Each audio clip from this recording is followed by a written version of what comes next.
नमस्कार स्टार्टअप कथार तृतीय एपिसोड को आमर सब व्यूअर्स मान को स्वागत।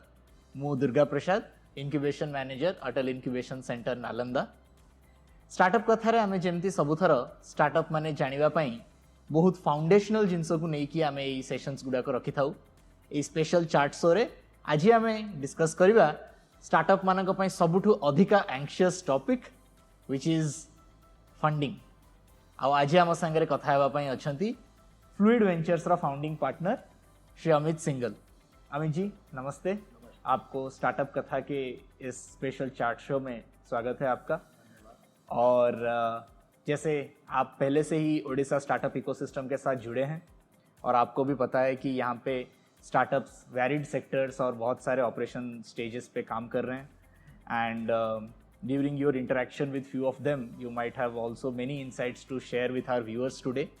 But to start with, if you can tell us a little about startup के लिए फंडिंग क्यों ज़रूरी होता है and why should he think, क्योंकि नॉर्मली हम लोग देखते हैं कि कोई स्टार्टअप शुरू करने से तो पहले वो एक इनोवेटर होता है, वो अपना एक आइडिया अपना एक सोल्यूशन लेके मार्केट में आता है, लेकिन क्या साइमल्टेनियसली उसको फंडिंग के बारे में सोचना और फंडिंग की भी पूरी नॉलेज होने की ज़रूरत है जब वो अपनी स्टार्टअप की जर्नी शुरू कर रहा है?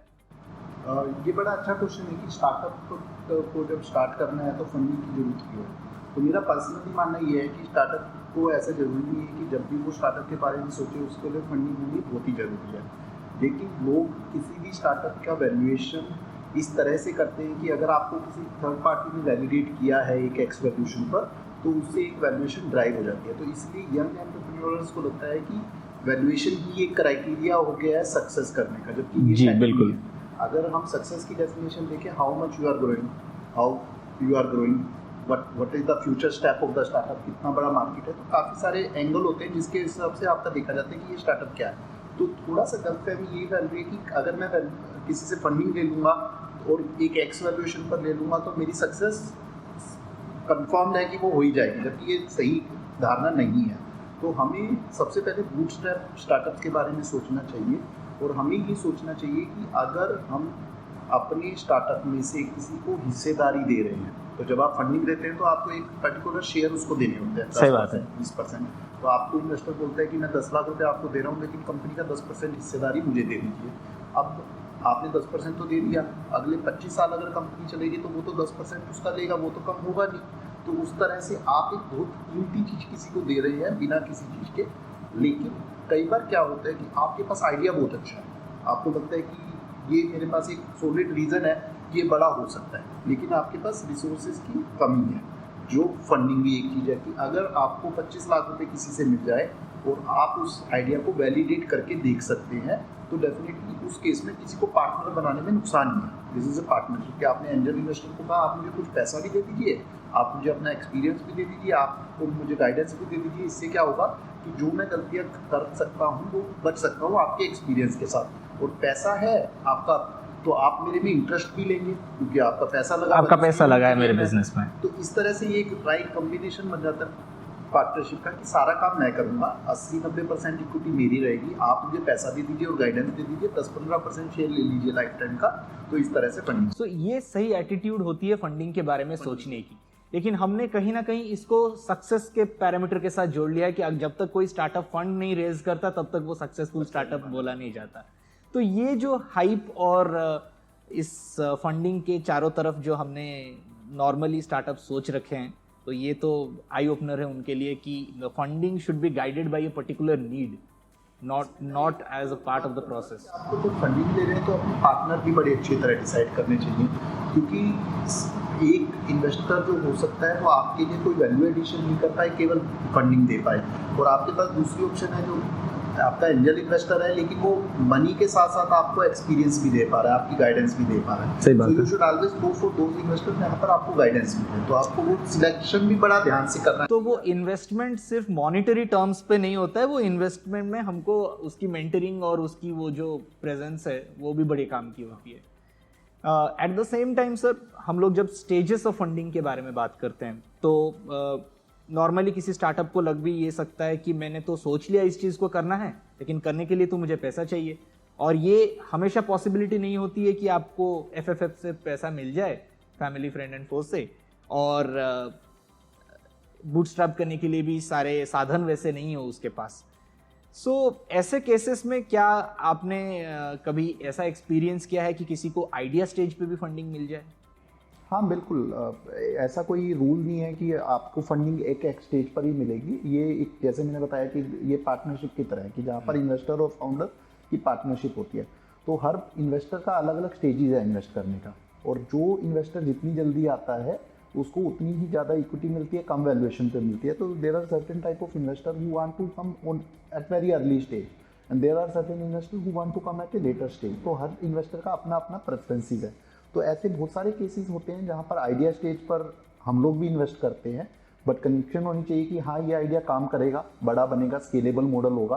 तो उस तरह से करके आइडिया स्टेज पर भी काफ़ी इन्वेस्टमेंट हो रही हैं और होती रहेंगी। तो अगर हम लोग ये सोच के चलें कि हर स्टेज पे फंडिंग होती है, तो कोई तो एक लार्जर विजन, एक लार्जर गोल एक इन्वेस्टर जरूर देखता होगा कि इसे इस स्टेज पे फंडिंग की जाए तो फिर इसके प्रोस्पेक्ट्स आगे हैं। तो वो कौन से 1-2-3 चीजें अगर आप बोलना चाहें कि ये चीजें बेसिक पैरामीटर्स हम लोग ये देखते हैं और उसी पे फंडिंग की बातचीत एटलीस्ट आगे बढ़ाते हैं? बिल्कुल। तो सबसे बड़ी इंपॉर्टेंट चीज़ स्टार्टअप्स में होती है स्केलेबिलिटी। तो हम जब देखते हैं किसी स्टार्टअप को, तो हम सबसे पहले असेस करने की कोशिश करते हैं कि कितना बड़ा बन सकता है। क्या ये टर्म स्केलेबिलिटी सर, अगर आप थोड़ा तो बेसिक टर्म्स पे स्केलेबिलिटी का मतलब ये है कि ये कितना बड़ा हो सकता है और कितनी बड़ी प्रॉब्लम को सोल्व करता है।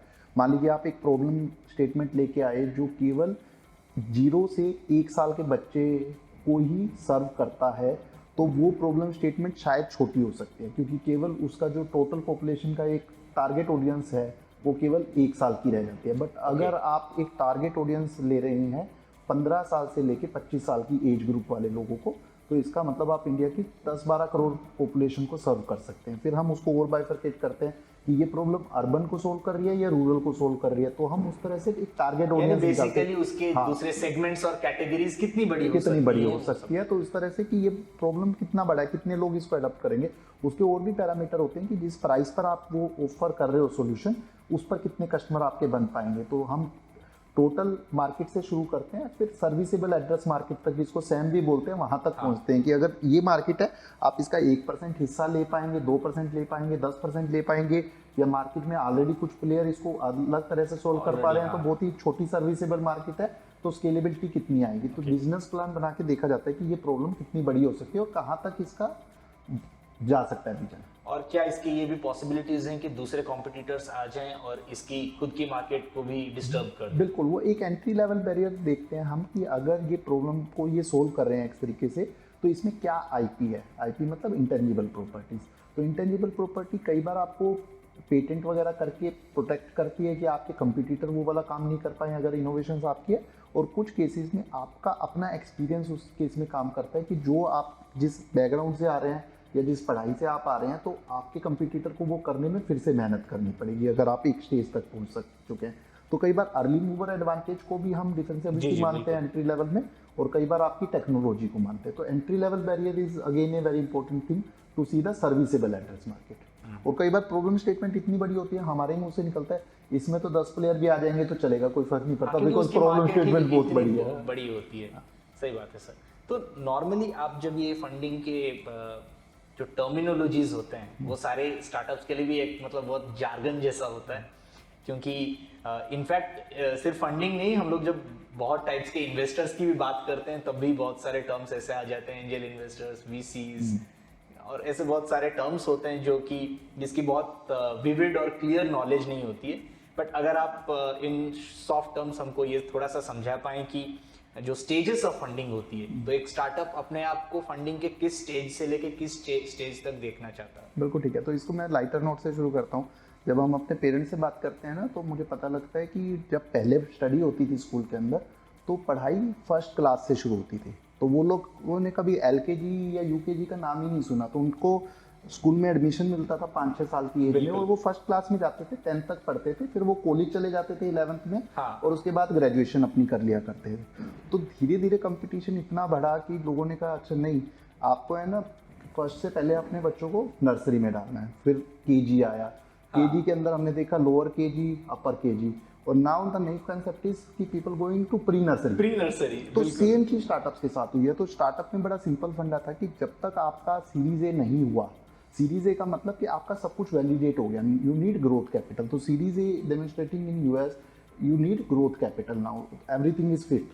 यानी आपका प्रोडक्ट मार्केट फिट हो गया है, आपके रेवेन्यू अर्निंग्स भी स्टेबल हो गए हैं, अभी आपको ग्रो करना है। सिंपली यू नीड टू तो ग्रो। जो भी स्ट्रक्चर्ड इन्वेस्टर्स होते हैं, जिनको हम इंस्टीट्यूशनल इन्वेस्टर्स बोलते हैं, वीसी इन्वेस्टर बोलते हैं, प्राइवेट इक्विटी प्लेयर बोलते हैं, या कॉर्पोरेट इन्वेस्टर बोलते हैं। तो मैंने 3-4 वर्ड यूज कर दिए, लेकिन उसको आसानी से करते हैं कि इंस्टीट्यूशनल इन्वेस्टर इज या तो वीसी फंड जो जिनका काम ही फुल टाइम इन्वेस्टमेंट करना है, या कुछ कॉर्पोरेट जिनकी बैलेंस शीट में सरप्लस पैसा पड़ा हुआ है और वो ट्रेजरी मैनेजमेंट की तरह इस टूल को यूज करते हैं कुछ और कंपनी में स्ट्रेटेजिक इन्वेस्टमेंट करने के लिए, या फिर केवल अपनी अर्निंग बढ़ाने के लिए।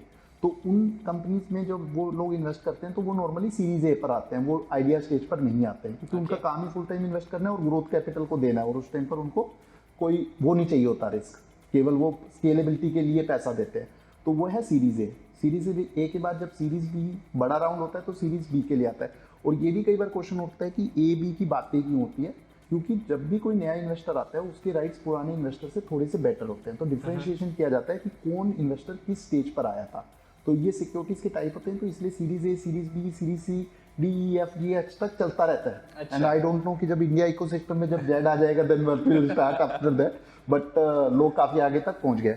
तो अब इसके बाद क्या होता है कि अगर उससे पहले कोई एंजल इन्वेस्टर आ रहा है तो उसको सीड बोल देते हैं या प्री सीरीज है बोल देते हैं। अच्छा। उससे भी कोई पहले आ रहा है जिसको अभी आइडिया स्टेज पर आ रहा है तो फ्रेंड एंड फैमिली राउंड बोल देते हैं। तो ये टर्मिनोलॉजी है। अदरवाइज सिंपल टर्म्स में आपका जो ग्रोथ कैपिटल शुरू होता है वो सीरीज ए से शुरू होता है। और उससे पहले जो भी इन्वेस्टर आपके साथ आ रहा है वो एंजल इन्वेस्टर है। तो सीरीज बोलने का मतलब यही है कि मतलब आपकी ग्रोथ की सीरीज यहाँ से शुरू हो रही है और ये पहली सीरीज है। करेक्ट। उससे पहले इस सीरीज को एक्टिवेट करने के लिए जो चाहिए वो सीड है। वो सीड है और उसी को लोगों ने प्री सीरीज ए का भी नाम दे दिया, प्री नर्सरी की तरह, फ्रेंड्स एंड फैमिली राउंड। तो उसके और भी कई नाम निकल आते हैं। प्री सीड आजकल एक नई भी चल रहा है, प्री सीड चल रहा है, जिसका मुझे कभी मतलब नहीं पता लगा what is pre seed. Seed होगा तो सीड ही है, तो सीड डालने से पहले भी कोई हो सकता है प्री सीड। तो चलिए, तो viewers this is a very important point two notice that कि ये जो सारी टर्मिनोलॉजीज होती है स्टेजेस ऑफ फंडिंग को लेके, this are basically things which are associated with the growth aspect. और जैसे कि अमित जी आपने भी नोटिस किया होगा कि बहुत सारे स्टार्टअप्स इस वैल्यूएशन के टोटल मेज में नॉर्मली अपने जो इनोवेशन का जो मेजर सब्जेक्ट होता है जिस पे कि पूरी उनकी बिजनेस टिकी हुई होती है, और in terms of team building हो गई या फिर इंटरनल ऑपरेशंस हो गए। So how do you suggest कि हमारे जो अर्ली मूवर स्टार्टअप्स हैं, अगर वो उनको थोड़ा आप ये एड्रेस कर पाएँ कि वो कौन सी सही स्टेज आप बोलेंगे कि जहाँ पे उसको सारी चीज़ों को ठीक करने के बाद फिर फंडिंग के बारे में सोचनी चाहिए?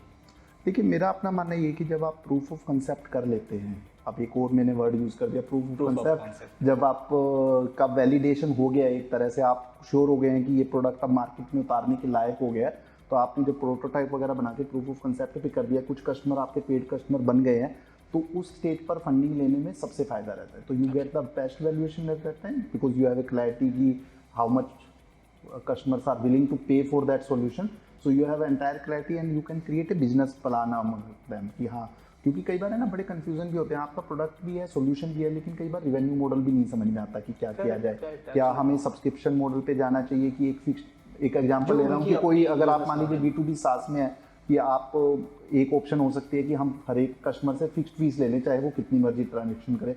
दूसरा हो सकता है पे एज पर यूज ले ले। तो आपको रिवेन्यू मॉडलिंग भी में भी काफ़ी सारे परमुटेशंस कॉम्बिनेशन लगा के देखने पड़ते हैं कि किस तरह से मैं अपना रिवेन्यू मैक्सिमाइज कर सकता हूँ। तो पीओसी का मतलब ये होता है कि आप सब कुछ वैलिडेट कर चुके हैं कि कस्टमर आपको इस चीज़ के लिए देने को तैयार है और किस वे में देने को तैयार है। तो जब आप जाएं तो उस केस पर आपको डेफिनेटली फंडिंग के लिए ट्राई करनी चाहिए। श्योर हैं कि आपके स्टार्टअप में अगर कैपिटल इन्फ्यूजन होता है then it is about growing more in numbers. तो एक अभी के कॉन्टेक्स्ट से अगर हम लोग देखें तो आप बहुत डिटेल में देख रहे हैं कि अक्रॉस इंडिया अभी हमने 100 यूनिकॉर्न्स भी बना लिए, लेकिन ये यूनिकॉर्न्स की जर्नी आज से 8-10 साल पहले की है सारी। तो अभी जो ट्रेंड आ रहा है मार्केट में, तो क्या आप कोई पर्टिकुलर सेक्टर या फिर कोई पर्टिकुलर ओरिएंटेशन देख रहे हैं स्टार्टअप्स में जो कि फंडिंग कम्युनिटी या फिर इन्वेस्टर कम्युनिटी उसको क्लोजली ऑब्जर्व कर रही हो?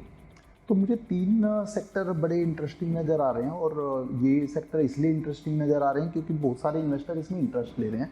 तो सबसे ज़्यादा इंटरेस्ट इस टाइम पर जो मार्केट में नज़र आ रहा है वो हेल्थ टेक में आ रहा है।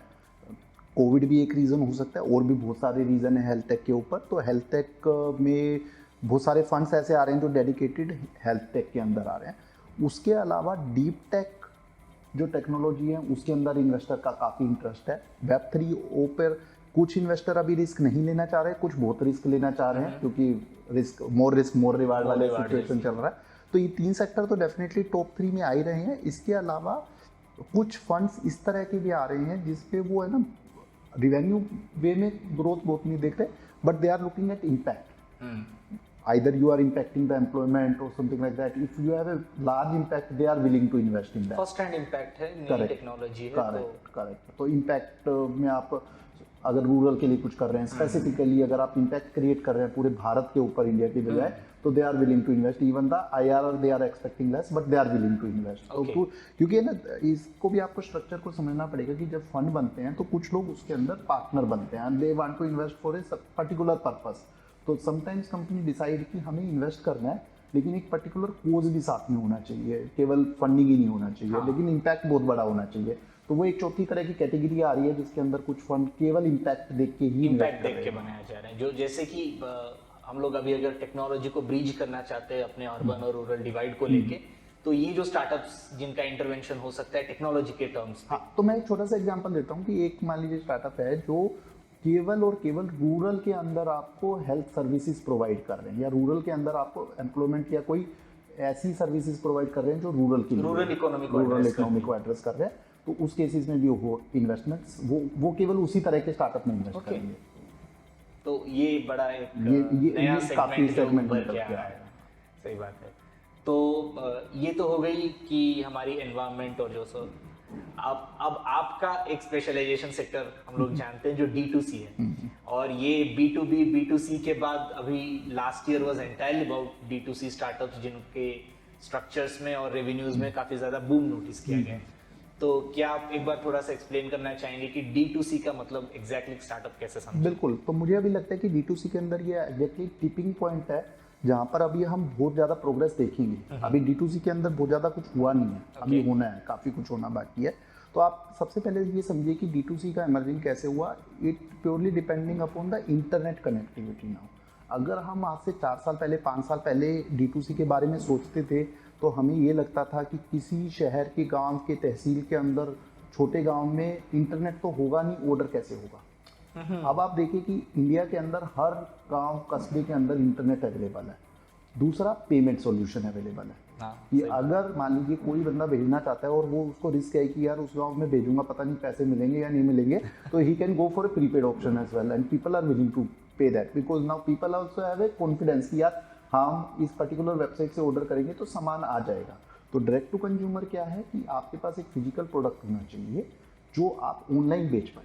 सिंपल डेफिनेशन में डायरेक्ट टू कंज्यूमर। तो अगर हम पहले हिस्टोरी देखें तो एक पर्टिकुलर चेन चलती थी लॉजिस्टिक की, जिसमें मैन्युफैक्चर से माल जाता था डिस्ट्रीब्यूटर को, स्टॉकिस्ट को, रिटेलर को, वो कंज्यूमर के पास आता था। और अगर इंडिया के अंदर 30 स्टेट्स हैं और खूब सारे शहर हैं तो हर शहर के अंदर कंपनी को इन्वेंट्री रखनी पड़ती थी। उसको नहीं पता होता कि ये ईस्ट साइड में ज़्यादा बिकेगा या वेस्ट में बिकेगा, तो ये इन्वेंट्री मैनेजमेंट अपने आप में एक चैनल रहता था। तो डायरेक्ट टू कंज्यूमर में क्या होता है, हब बन जाते हैं 1 या 2 या 5 जितने भी होते हैं, और इन्वेंट्री सीधा उठ के प्रोडक्ट वेयर हाउस से उठता है और कस्टमर के घर पर डिलीवर हो जाता है। तो इन्वेंट्री का कोई चक्कर ही नहीं। पहला ऑर्डर भुवनेश्वर से आया तो वो भुवनेश्वर डिलीवर हो जाएगा, दूसरा ऑर्डर कटक से आया तो वहाँ से कटक चला जाएगा, तीसरा ऑर्डर कलकत्ता से आया कलकत्ता, अगर मुंबई से आया तो मुंबई चला जाएगा। तो आपको इन्वेंट्री एक जगह रखनी है, जो जो प्रोडक्ट बिकता जाएगा तो आपको कम करना है। तो ये वर्किंग कैपिटल चाहिए ही नहीं, इसके अंदर बहुत कम इन्वेंट्री चाहिए आपको। ऐसा नहीं है कि आपके बहुत स्टैग्नेंट एसेट्स भी नहीं बन के रहते जो कि कंप्लीट। तो ये डायरेक्ट टू कंज्यूमर के बारे में है। तो अब ये अपकमिंग है। अब आप ये सोचिए कि पुराने ज़माने में क्या होता था कि जब शॉपिंग करनी होती तो बंदे को छोटे शहर से बड़े शहर जाना होता था कि भाई ये सामान तो वहीं मिलेगा मुझे, या वो किसी को कहते थे आप जा रहे हो ले आना।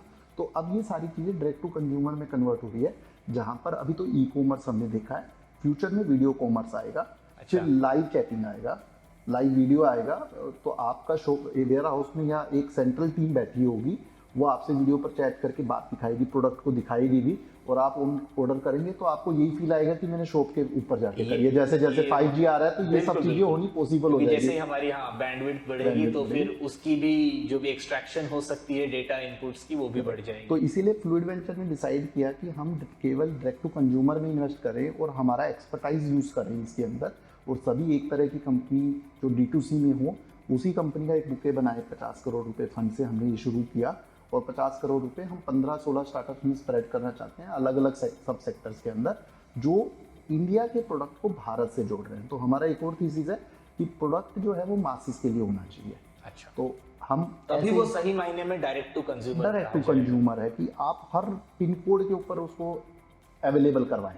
हाँ। वो कुछ भी हो सकता है, कहीं पर भी चाहिए और बंदों को चाहिए हो। वो ऐसा नहीं है कि केवल प्रीमियम प्रोडक्ट है, कुछ लोगों को चाहिए। तो मासिस के लिए वो प्रोडक्ट बना हो तो we are willing to invest in दोस्त।